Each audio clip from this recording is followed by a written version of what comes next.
فاطمی سلسلہ خلافت جلد اول ایک منفرد اسلامی ریاست کا قیام مصنفہ شینول جیوا تعارف تیز رفتار سفر فوری مواصلات اور برق رفتار تجارت کی بدولت جیسے جیسے مستقبل قریب تر ہوتا جاتا ہے ماضی کی تاریخ اتنی ہی دور دراز دکھائی دیتی ہے جیسے پیچھے سرکتی ہوئی کوئی اور ہی دنیا ہو۔ اگر ہم ایک ایسے دور پر نظر ڈالیں جدھر سیاسی منظرنامہ غیر متوقع طور پر تبدیل ہو رہا ہو، جہاں ایک جانب وسیع القلبی تو دوسری جانب تنگ نظری ہو، جہاں ترقی بہت سے لوگوں کے لیے بہتر معیار زندگی لاتی ہو، پھر بھی دنیا بیماری، غربت، بدلتی آب و ہوا، تشدد اور جبر جیسے سنگین مسائل کا شکار ہو، گو کہ یہ سب علامات ہمارے دور میں بھی ہیں۔ یہی بات 10ویں صدی عیسوی کے زمانے کے لیے بھی درست ہے۔ 10ویں اور 11ویں صدی کے درمیانی موڑ پر عالمی سطح پر بڑی تبدیلیاں واقع ہوئیں۔ ایک طرف وسطی امریکہ کی بااثر مایا تہذیب اور چین میں متمول تانگ خاندان روب زوال، تو دوسری طرف وائکنگز شمالی مغربی یورپ پر چڑھائی کر رہے تھے۔ ادھر بازنطینی سلطنت اپنی توسیع کے دوسرے مرحلے میں داخل ہو رہی تھی۔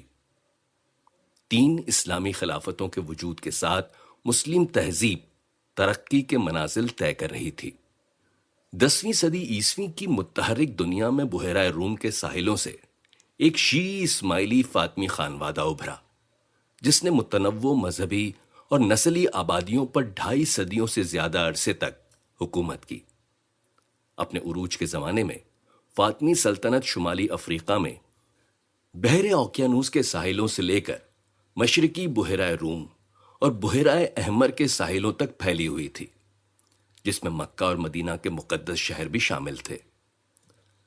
فاطمی سلطنت کے ائمہ علیہ السلام کے اختیار کو دور افتادہ ممالک جیسے کہ دور حاضر کے ایران، وسطی ایشیا، یمن اور ہندوستان میں بھی تسلیم کیا جاتا تھا۔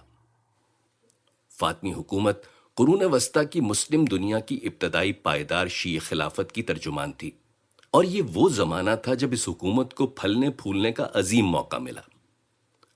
فاطمیوں کو جن بحرانوں کا سامنا رہا اور انہوں نے جو کامیابیاں حاصل کیں، وہ آج بھی دلچسپی کا موضوع ہیں۔ بحیرہ روم کے جنوبی ساحل کے ساتھ جب فاطمی اپنا اقتدار قائم کر رہے تھے، تو وہ ایک ایسے علاقے میں قدم رکھ رہے تھے جو 1000 سال سے آباد تھا۔ اس طرح وہ فنکیا جیسی قدیم تہذیبوں کے وارث بن گئے، جس نے مشہور شہر کرتاجیہ کی بنیاد رکھی تھی اور جس کے قریب فاطمیوں نے اپنا پہلا دارالحکومت قائم کیا تھا۔ 10ویں صدی عیسوی کے آس پاس عباسی اقتدار کمزور ہو رہا تھا۔ بحیرہ روم کا علاقہ احیاء نو کے مرحلے میں داخل ہو رہا تھا۔ 762 عیسوی کے بعد سے عباسیوں نے اپنے ثقافتی مرکز بغداد سے باہر بڑی کامیابیاں حاصل کی، لیکن 865 عیسوی میں منگولوں کے بغداد کے محاصرے سے لے کر 1258 تک خلافت عباسیہ کمزور ہوتی گئی۔ اس کے نتیجے میں بین الاقوامی تجارت کے راستے عراق اور شام سے منتقل ہو گئے۔ مصر اور افریقیہ کی جانب سے آنے والے قدیم تجارتی راستے پھر سے بحال ہوئے۔ نیز ہجرت اور لوگوں کی بڑی تعداد میں نقل مکانی بھی ہوئی، جس میں کئی تاجر، دستکار اور علماء شامل تھے۔ ان سب نے آئندہ صدی میں ان تجارتی راستوں میں ایک نئی روح پھونک دی۔ فاطمی عہد نے اسماعیلی افکار اور ادب میں ایک بھرپور فروغ دیکھا۔ اس ورثے کو ایران، شام، یمن اور ہندوستان کی بعد کی آنے والی اسماعیلی جماعتوں نے جاری رکھا۔ یہ جماعتیں جو اپنے ائمہ کا شجرہ نسب فاطمیوں میں تلاش کرتی ہیں، آج مسلم دنیا کے ساتھ ساتھ مغربی ممالک میں بھی آباد ہیں۔ فاطمیوں کی تاریخ ان موجودہ اسماعیلی برادریوں کے لیے بھی ایک میراث ہے۔ حالیہ عشروں میں فاطمی دور کے مطالعے کو اچھا خاصا فروغ حاصل ہوا۔ اس کی وجہ اسماعیلی تاریخی روایات کے بہت سے متون، مواد اور ادبی ذرائع کی دریافت اور ساتھ ساتھ افریقیائی اور مصری تاریخ نویسی کی بڑھتی ہوئی علمی کاوشیں بھی ہیں۔ ان میں کچھ تحریریں اپنی اصل حالت میں باقی ہیں، جبکہ کئی دوسری تحریریں اقتباسات اور نقول کے طور پر بعد کے آنے والے مورخین کی تحریروں میں محفوظ ہیں۔ ایوبی دور اور فاطمی سلطنت کے زوال کے سالوں میں مشہور فاطمی کتب خانوں کی تباہی نے لا تعداد تحریروں کو ضائع کر دیا، جس کی وجہ سے فاطمیوں کی تاریخ کو اکثر ان لوگوں نے رقم کیا جو ان کے نظریاتی مخالف تھے۔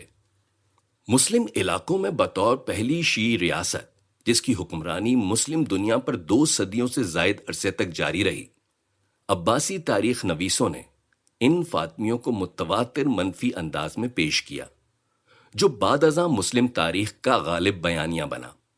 البتہ 20ویں صدی کے دوران نسبتاً زیادہ معتبر حقائق ظاہر ہونے لگے، جن میں واقعات کی چھان بین کے ساتھ حقائق کو من گھڑت کہانیوں سے علیحدہ کر کے پیش کیا گیا۔ متعدد جدید محققین حالیہ برسوں میں اس تجزیے میں مصروف رہے ہیں، ممکنہ حد تک عینی شاہدین کی روایتوں پر انحصار کرتے ہوئے اس کتاب کی موجودہ اور آئندہ جلد عہد فاطمی کا حال بیان کرتی ہے۔ انہی علمی کاوشوں کی بنیاد پر اور ابتدائی ذرائع سے ممکنہ طور پر جو کچھ حاصل ہوا، ان پر انحصار کرتے ہوئے یہ کتاب اور اس کے بعد میں آنے والی کتابیں فاطمیوں کی تاریخ بیان کرتی ہے۔ یہ پہلی جلد ابتدائی 4 ائمہ کا احوال پیش کرتی ہے، جس کا آغاز سن 909 عیسوی میں شمالی افریقہ میں ان کی حکومت کے قیام سے ہوا، اور پھر 969 میں مصر میں ان کے اقتدار کے قیام تک کے حالات کا جائزہ پیش کرتی ہے۔ دوسری کتاب مصر سے فاطمی حکمرانی بعد کے آنے والے ان ائمہ کے عہد کا ایک جائزہ ہے جو ان کے عروج و زوال کی 2 صدیوں پر محیط ہے۔